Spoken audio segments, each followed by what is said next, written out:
Hello and welcome back to the Hubcast with me, Ryan Hallett. I am joined today by Dan Poulter, who has had 15 years experience in the fitness industry. Well, since 2019, he's gone all online, but in the last year, really been focusing on his mentorship. So, Dan, firstly, thank you so much for joining me. It's an absolute pleasure to speak to you. Thank you for having me. And I think the good thing about doing things like this is connecting not just with people like yourself, but also the audience. So it's always fun to get on. And I think where I'm in this unique position where I've still got my fitness business and I'm still in that as a fitness coach, as well as now mentoring other fitness coaches, I can talk to the guys today listening from both sides of the situation. So I'm not going to be sharing stuff that worked well 5, 10 years ago. It's stuff that's current now. Oh, God, how much has changed since in the last 15 years for you? I mean, Yeah, crazy, right? yeah, yeah, and this is it, dude. Because the thing is, you have to understand that for anyone listening, that things like Ryan said have changed massively. With the introduction, for the sake of the podcast, it's May the 3rd, 2023, right? Whenever you're listening, guys. So right now we've got like the break of like AI, Chat GPT, Yeah. and all of that kind of stuff that's completely changed. And I think that in COVID, everyone went online, and everyone thought there was going to be like the next big online coach. And those that kind of got through and out the other side are probably still here now. And we probably lost a lot of people along the way. Yeah. And I think it's just important to know that like it does change a lot. And I'm sure yourself, Ryan, you've probably seen a massive shift in the industry the past few years as well, right? It's sad, we the great thing for the position that I'm in is obviously I saw so many businesses transitioning from face to face online, and then like you said, coming out the other end. And some people would want to do a bit of both, which is amazing. I think that probably my personal preference is having a bit of both, but yeah, I guess like it goes especially with your mentorship. Um, it's trying to tell people and guide people, how they can still be successful after that. Yeah, and I think that it's what I'm doing with the guys inside my program. So for context for the guys here, FBC is what I'll refer to throughout the podcast, and that's the business is fitness business coaching. Does what it says on the tin. And the guys inside my mastermind, there's other programs out there that are very heavily focusing on either all one or all the other. So like fully online Mm. or fully PT. And I try not to make the guys inside our mastermind choose between one or the other. And the reason why is because there has to be an understanding that when you run your own business, you're going to make money in different ways. You might want to sell supplements. You might want to do nutrition coaching. You might want to do some PT because you might get fed up with the online. And I think it's now the shift back to finding a balance between how you want to make your money and how you want to run your business. Because everyone sees the shiny kind of laptop lifestyle over on in Dubai. Everyone's moving to Dubai. It seems if you're not an online coach in Dubai, then you're not serious about what you do, which is just complete BS. And I think the thing that I want to get across with the guys that I help in the business is that you don't have to decide, because there's different ways to make your money. Online coaching isn't for everyone. Mm. Likewise, PT isn't for everyone when they're starting their own family, or they're just deciding to start off, they want to pitch up somewhere and be somewhere, like have a brick and mortar space or have a studio. So yeah, I like to run it that way inside my business, and I think it's good to have options. Oh, for sure. Every business runs like completely differently and operates in a different way and what they offer. But let's start from the beginning. Let's know about you. Like how have you got to where you are? Like 15 years is a long time, Dan. Well, I'll give you the short version. So 2 years of those was employed in a gym, 18 to 20 years old. Big bit of advice, guys, for anyone listening. The best place I believe to start is in the gym. Earn your stripes on the gym floor. Get used to speaking to people, networking, and just like earning your stripes, learning how to communicate. And then I very quickly, when I found out about a gym around the corner that was fully self-employed, I got myself around there at 20 years old. I actually blagged my way in to get an interview just by getting in the gym and just consistently badgering the manager to say, hey, give me a job. And I eventually got in there. I was fully booked as a PT within the first 30 days back in 2010. So I knew I was onto something. And then, fast forward 9 years in that process, Instagram pops up. I sound really old here. I'm 33 for context. And, I started posting on Instagram, started building a following. I built that up to like 20,000 followers over like a few years. And then the rise of the online coaching came, which was a lot easier back then. And I'll be honest about that. Like you could post a 6-pack selfie and sell a plan, but the plans we were selling for like 50 to 100 quid. We weren't selling like £1,000 packages on sales calls on Zoom. It just wasn't like that. Mm. And then one step further on from that was I started to build up my online business. I built that to about 50 to 60 online clients. And then I was like, I'm at a sticking point now where I've got to go all in on one of these things. And that's when in 2019, I walked away from my in-person PT, went fully online, built that up to about 80, 90, even maybe 100 clients at one point on the online fitness business. And that's when the mentoring popped up. People started asking Yeah. questions. The same people who first questioned why I was doing it. Ryan, have you heard the whole first they ask why, then they ask how? Yeah. Yeah, those guys, yeah. So they all pop up, and start saying, "What apps do you use?" And how do you do your workout plans? And there's me going, "Well, I use this company called My PT Hub, funny enough."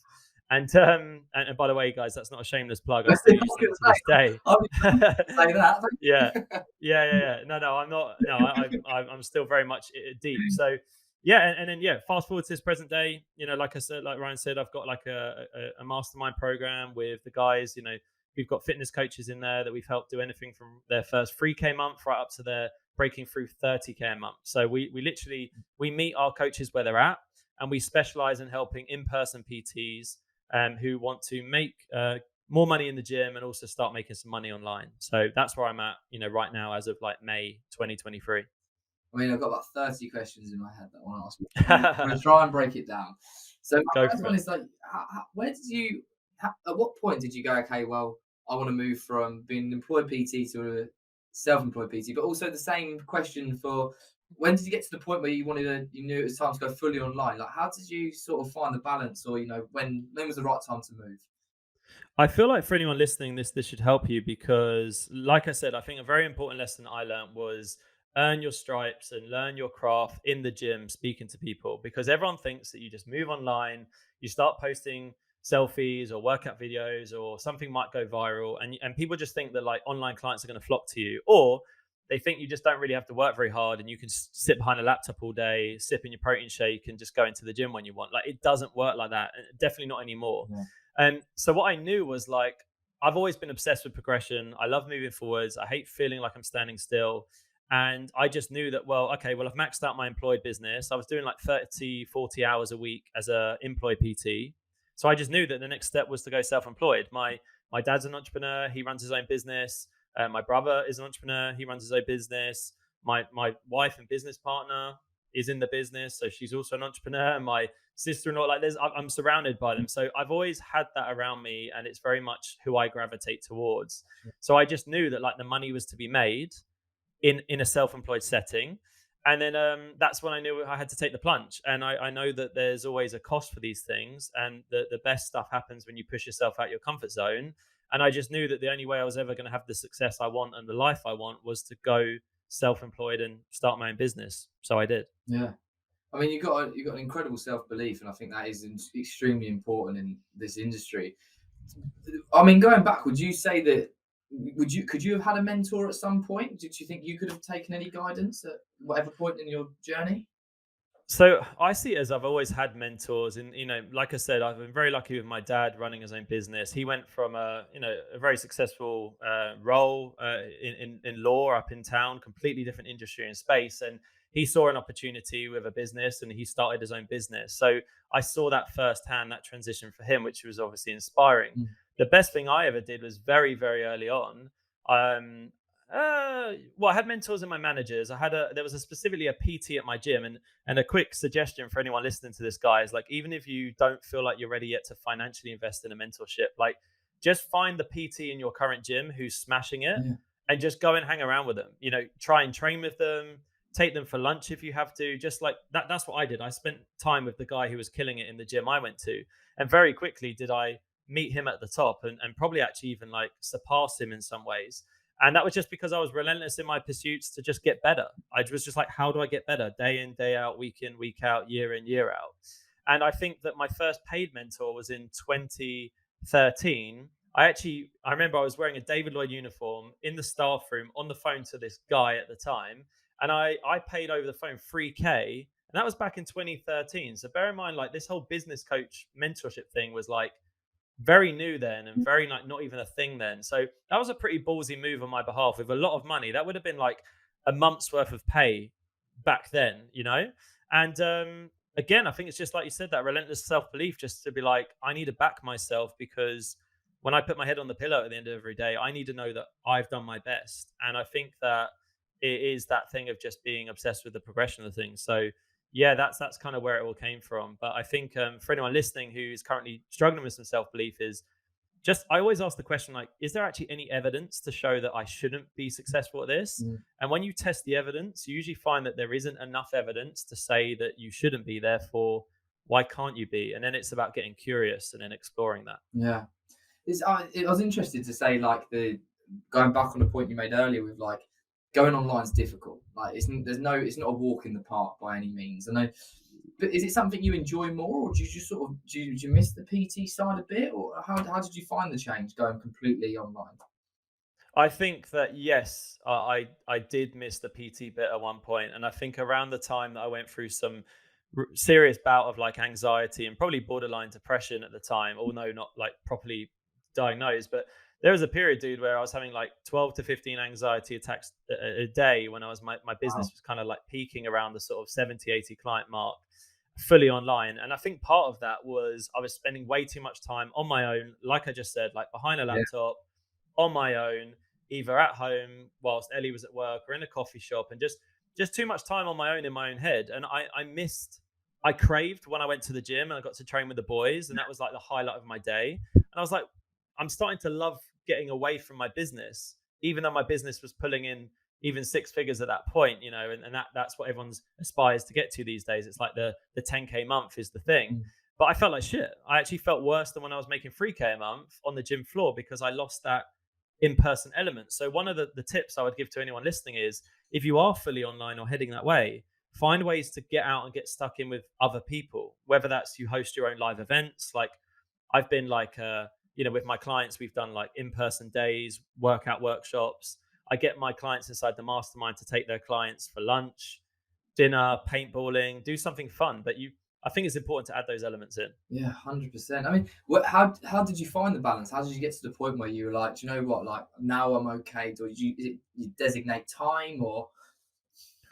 Yeah, I think that I found the balance through trial and error. And honestly, dude, I'll be straight up. Like, I found out the hard way. Mm. I got to the point where literally I was having, I got to the point where my anxiety was so high, constantly thinking about the next sale or a client leaving, or how am I going to, I was hiring people at this point. I was growing my following at this point. There was a lot of pressure with me on social media at this point.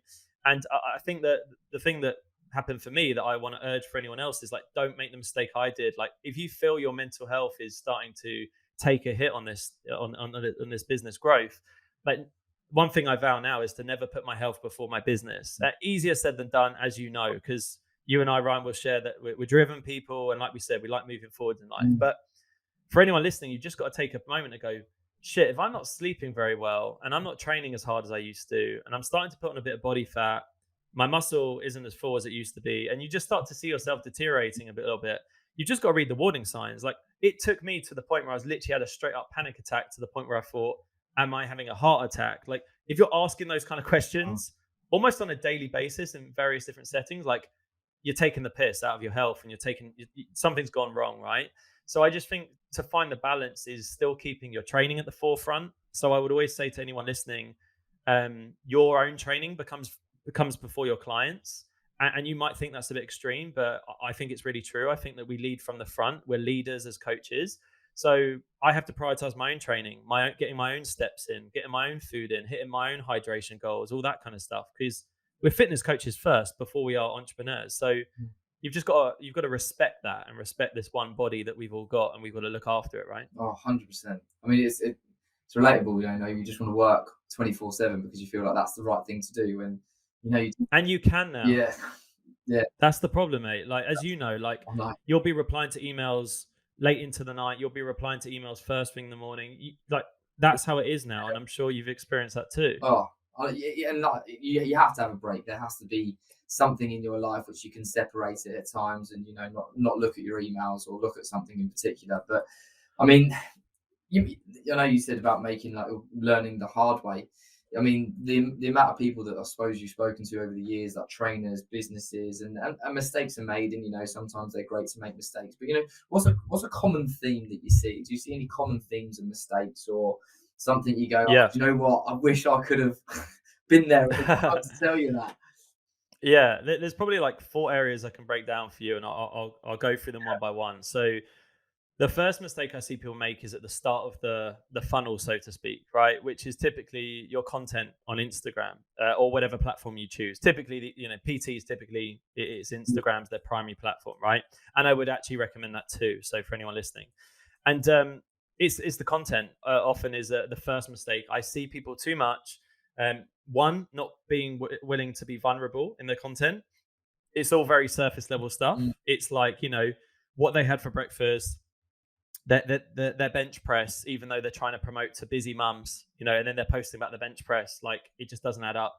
And secondly, they don't share enough social proof. So I see a lot of coaches that come to me say, "Hey Dan, I'm struggling to grow my business," pull up their account and say, "Do you have any clients?" And they're like, "What do you mean?" I'm like, "Can't see them. All I can see is you. Like, what do you have?" And they're like, "Yeah, like, I've got like 30 clients on the books, 20 clients on the books." I'm like, "Where's the results?" They're like, "Oh yeah, but I struggle to get photos or this or that." Like, they make excuses. And I often just say that, like, you can make as many excuses as you want, but if you want to make money and sign clients from your social media, you have to share social proof. And the third and final thing that is missing is typically educational content that is at a basic and a simple level. Yeah, I feel like everyone now is trying to create content to actually impress other coaches, but those other coaches aren't going to pay you money. Like, they're not going to pay your bills. They're not going to sign up with you for PT. So stop speaking about like hormonal profile, or talking about like amino acids, or talking about like biomechanics on the squat rack. Like, people want bigger arms, bigger chest, bigger legs. Like, talk to them with the kind of terminology they understand. Does that make yeah, sense? 100%. It's funny you say that, because I always think, oh no, it doesn't work. And then even just last night, I was sitting there just watching basic videos about basic things. I'm like, oh, do you know what? That's really interesting. Like, Well, yeah, mate. Look at James Smith, right? Very basic stuff. Talks about how to do a deadlift, or how to take the plates off the rack. Or you look at Jeff Nippard, 3 or 4 million subs on YouTube. He's like ridiculously smart and clever, but he will still tell you just how to do a basic push pull leg workout. yeah, Like, why do you think they're doing this, guys? It's because that they know who they're talking to. Like, you need to be able to speak to people on a level. And if you come in at this super high level stuff, unless you want to work with bodybuilders or athletes, and that's cool, and if you do, then I would encourage that. For the majority of the PTs in the gym, like, people just want less fat, more muscle. yeah, They want more confidence. They just want bigger legs, bigger arms, a bigger bum, whatever. Like, speak to that in your content. Stop trying to like yeah, get all sciencey and clever. Like, that isn't going to serve you. Like, it really doesn't. yeah. No, I mean, I actually completely agree. It's funny. I was just watching, as I say, I was watching last night. I was just like the most basic of golf swings. I was just like fully Yeah, invested in it. I was like, why am I fully yeah. invested in this? Yeah. And if that same person started talking to you about the angle that you swing the thing at, or the Yeah, certain glove you need, or whatever. Whereas if he just says, "Here's a very simple tip that's gonna like double your yeah, drive yeah, in yeah. golf," I like. it's yeah, I see that a lot. And then, so the second part in the funnel, so there's 4 parts here, Yeah, right? So I see those mistakes. The second part I see is then taking people from the content to a conversation, typically in the DMs or on the gym floor. mm, It's like, what are the words you say? And I find that what people try and do in the DMs, specifically on Instagram, if they do want to either get a client into their local gym, or an online client, is they start coaching in the DMs. And even just today, I put a message in the chat in my own mastermind group to say, guys, your content is for coaching, like free coaching. The DMs is for selling. Like, that's where your goal and mission shouldn't be to try and like teach them stuff in the DMs. Your goal is to get them booked in for a consultation in your gym, or a sales call on the phone. That's it. Like, if you're in there trying to coach them, it means you're trying to convince them, and you don't have to convince them, because if you're speaking to them in the DMs, it means you've already done a good job in your content. Does that make yeah, sense? yeah, absolutely. So I think that's a big mistake I see with the conversion side of things, because the third part is, how do we get them on the phone or in the gym for a taster session, or on the phone for like a call about your program.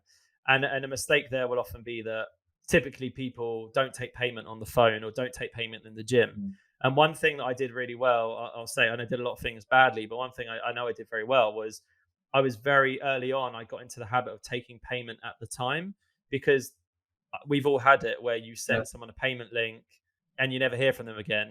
Funny that. Whereas you wouldn't go into a shop to buy a TV and then go to walk out the door yeah, without them going, "Excuse me, sir, do you want the TV?" You're like, "Yeah," and they're like, "Well, you haven't paid for it." yeah, It's the same. absolutely. I don't know where it's come from in the Yeah, fitness industry. Why it's so weird, you know? I know. You almost need like a commitment, like a, I don't know, some sort of agreement, spreading trust. Yeah, But yeah, I've never understood where that comes from. That if you're asking for a service, or there's basics you say, like on your Instagram, you give to an extent, but it comes to a point where you should feel comfortable asking this. What I'm saying as yeah. well. And I want to encourage everyone listening that, like, you could literally, you can and do change people's life. Like, and I think, look, like, I've been doing it for 15 years and I've worked with literally thousands of people. Like, that's not just a line I say, I literally have. It's been that Mm, long. And what I've seen from working with thousands of people is that the people that pay the most attention. Okay. So, and I'd write that one down, guys. People that pay the most attention. So once you stop and think about it and go, well, is someone going to pay more attention to my advice for free in my content in the DMs or in the gym when I give them some free tips here and there in the squat rack at the bench press? Or are they going to pay more attention to my advice when they give me their actual yeah, cash? And if they have to pay you to change their life, like I've had a guy that I helped lose like 65 kilos, a guy from Iran, literally other side of the world. We just only ever communicated over Instagram DMs. This was back in the day. And I know for sure that I changed the trajectory of his life. yeah, And so what if he has to pay me for that? Like, that will affect like his future job, therefore his future salary. He's going to earn way more money for having the body and the confidence that he now has than he ever paid me. mm, So there's always an ROI on this stuff for everyone, and I think people just need to understand that. yeah. No, I completely agree. I completely agree. You got to have like full belief, as you say, with what you're doing, and you're offering a service that people it will change people's lives, or you could change people's lives, and it's so important, so important. Yeah, and look, I know it's easier said than done, and people were like, "That's easy for you to say because I've been doing it a long time." But then I would challenge anyone listening to go, well, there is a choice in the matter. How about you just to choose today, that today, in this moment, like you're listening to this podcast and you say, off the back of this conversation, listening to Dan and Ryan, this will be the last time that I ever don't send someone a payment link. Going forwards, I'm going to go get myself either like a PayPal card reader, like I used to do in the gym, or quite literally on the phone. You can just like, there's a software we use called Stripe, and there's an app called Charge. You can literally charge people like there and then on the phone, and just create the habit of saying, okay, Ryan, like, would you like to move forward with coaching? Ryan says yes. And I go, cool. Have you got a card handy? Or what's your long card number? Like, that is a normal practice in any other industry. Mm, And that isn't salesy. That isn't pushy. That isn't creepy. Like that's normal practice. And I think once you realize that's important. And something that's really funny, Ryan, that is, uh, I think it's quite hilarious how people, ironically, who have sold themselves on the fact that sales is a bad thing, yeah, ironically, someone sold them on that. Does that make yeah, sense? yeah, yeah. No, I got you. So there's some irony in that, to say that, like, your mum, your dad, another business coach, a mentor, someone along the way has gone, oh no, that, don't do that. That's too salesy. They are essentially selling you on that idea, which is pretty mad. And likewise, I'm trying to sell you the opposite Yeah. because I want to help you. So I think intentions are very important in this game. Oh, 100%. And I guess like what people are really worried about is losing out on a sale for coming across as too pushy. So there is a path or a way that you do it. You're not saying, "Oh, right, do you want to speak to me? You want a bit of advice?" No, here's a payment. Yeah. There is. Yeah, yeah. Yeah, this is like, I'm talking like 30, 45, even 60 minutes deep into uncovering their pain points, finding out what the real problems are, then also like giving them some insights and excitement about the future, Mm, and then ultimately presenting an option of like how you can help them and solve the problem that they've maybe been dealing with for years. And I think that the reason why I would say to anyone listening to get on board with sales is sales makes you a better coach, because coaching is selling too. Like, for yourself, for anyone that like reports to you, Ryan, in your business, anyone that reports to me, or anyone that I coach inside my program, it's all sales. mm, So the better you get at sales, the better coach you're going to be. mm, So ultimately, and likewise, if you want to become a better coach, you need to get better at mm, sales. That's why, like, the likes of Tony Robbins and Mel Robbins and these guys at the top of their game in terms of on like the life coaching, personal development sphere. The reason why they can literally take someone from the brink of like committing suicide is because they sell them on the opposite of doing so. Yeah. So they sell them on the fact that like you're better off doing this, my suggestion, than your current suggestion, Mm. and that can literally save someone's life. So is that a bad thing? Because that's sales. Like, oh, you tricked me into like losing 10 kilos. Cool. Did you lose the 10 kilos? Yes. Do you feel better? Yes. Does it matter that you had to pay me? Well, I guess not. Cool. Well then, what's the problem? you know. Yeah. So it's just a mindset shift, and I hope this helps whoever's listening. You know. Yeah, no, I really hope it does as well. I feel like we as a company, and I speak to other trainers that either mentors or actual just trainers, and they get themselves in a ruck. They get to a certain point and they can't quite get over that next step. And whether that's having trouble selling to someone, or they're struggling to get more clients. I feel like everyone goes through that sort of period where it's like, okay, how do I get up to the next bit? I mean, Yeah. taking everything, I mean, there's so many things that you could go through with someone. I completely understand that. But if you could break down some small bits of advice, if for someone that's in that situation, what would you say?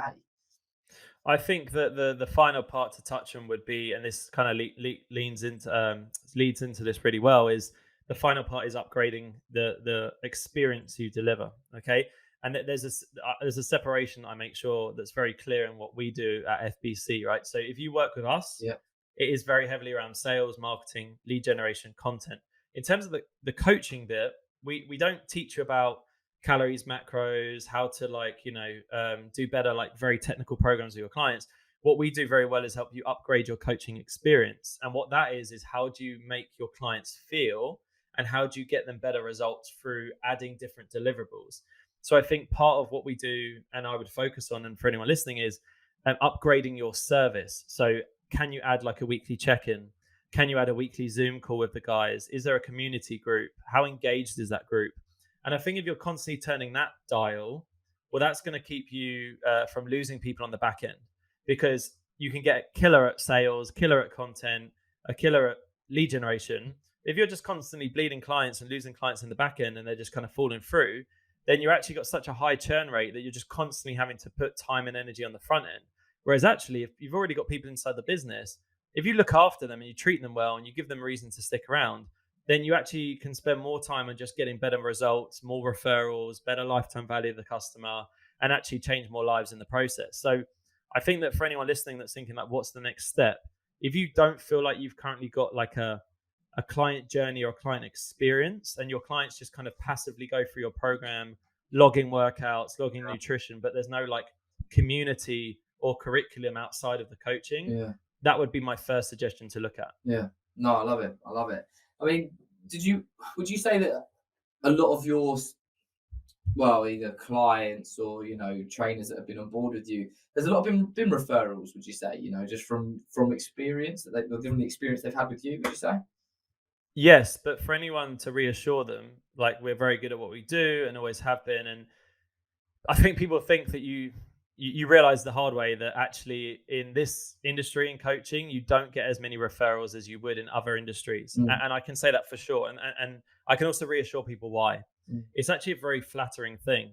And it's actually a concept, I forget the name, but there's a psychology around it where essentially says that like, I don't want to share my coach because you're my coach. Yeah. Does that make sense? Yeah. So there's this kind of like thing of like, I want to keep you to myself. Therefore, you have to, and this is why I would urge anyone right now to start making this as a habit. When someone signs up with you, that's the best time to ask for a referral. So what people typically do wrong is they wait till later down the journey to ask for a referral. But then you're risking people getting too friendly with you that they don't actually want to share you with anyone. They'll say, oh yeah, I'll ask around, but they don't, because they don't want to, and that's flattery. The second problem is they go through your program, they don't get a result because they didn't do the work, nothing to do with you. And guess what? They're not going to refer anyone now because they think you're the problem, because most people really struggle to take ownership for their lack of work. So what you're better off doing is just ask for the referral right at the start. And it's a very simple line. You just say, hey, Ryan, I'm buzzing to get you started on Monday. Let me ask you, can you think of like 3 other people who might benefit from also going on this journey?